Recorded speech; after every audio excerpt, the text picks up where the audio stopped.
and in the thought realm.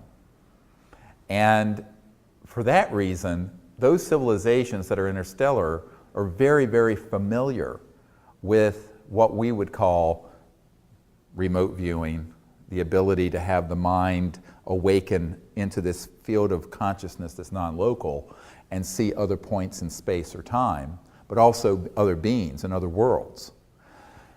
Can that be done electronically? Yes. The big secret in the intelligence community that I learned back in 1994 was that the remote viewing programs that the CIA and NSA had that were based purely on meditative and consciousness efforts was the part they were happy to let the people know about. But that in I believe it was 1956, a man that I met before he passed away had invented some electronics that would permit some of these operatives in the intelligence community to electronically hook up and literally see through other dimensions in consciousness, other places. And that was the high end of the so-called remote viewing programs that were based on trans-dimensional electronic systems, which I understand very, very well, and which have been used since the 50s.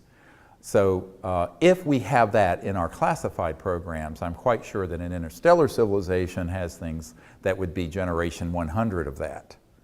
And that would mean, and answering your question in a way that has some foundation in logic, that their ability to perceive these other dimensions and realms would be augmented.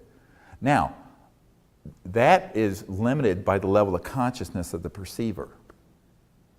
So what that means is everything is really, in that sense, based on what your level of development in consciousness is.